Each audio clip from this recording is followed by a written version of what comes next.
And the purpose-driven life, here's one more agenda that I have, besides strengthening foundations or making them explicit. Sure. I've read the Purpose-Driven Life very carefully. This is 20 pages of notes here. Wow. And I have read critiques of it, and one of my agendas is to do an appreciative critique, and it will, I think, feel to you, I hope it does, mainly appreciative. Because, frankly, I'm appalled at the kinds of slanders that have been brought against this book by people whose methods of critique, if they were consistently applied to the Bible, would undo it as the Word of God.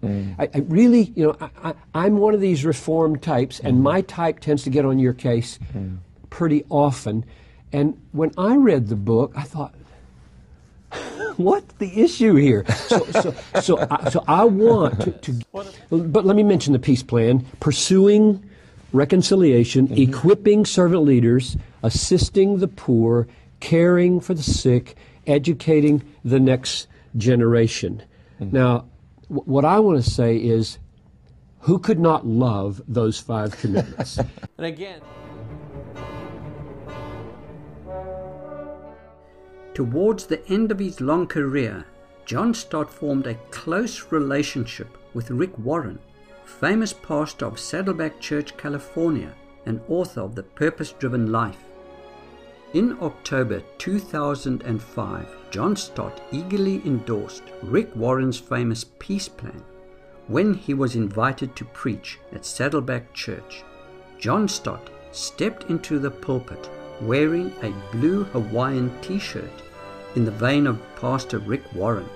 The hope was that Warren's peace plan, plant churches, equip servant leaders, assist the poor, care for the sick, educate the next generation, would be the beginning of a new reformation. Such was the affinity between the two men that Rick Warren wrote a foreword for the 50th anniversary edition of John Stott's bestseller, Basic Christianity, published in 2008. In 2010, Rick Warren gave his wholehearted endorsement to the Third Lausanne Congress, making it clear that he was a great supporter of John Stott's vision of Christianity that included a strong commitment to socio-political action. Undoubtedly, the two men shared a common view of the Christian faith. Warren explained his devotion to Stott. He said, "I believe he is among the 3 most influential Christians in the last half of the 20th century, right alongside Billy Graham and Mother Teresa.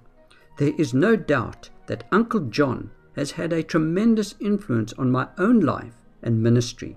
He was one of my closest mentors, and recently I flew to the UK just to pray for him and sit by his bed."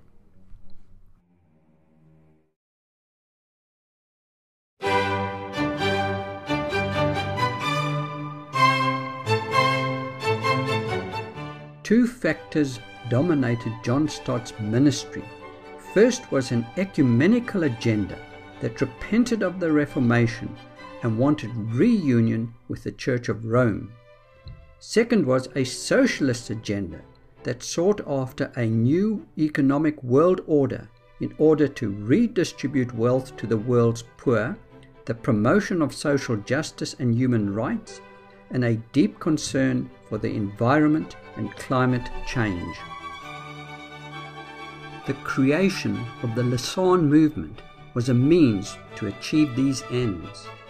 The real John Stott was a committed socialist who has probably done more to undermine the Reformation and true biblical Christianity than any other man in the last century.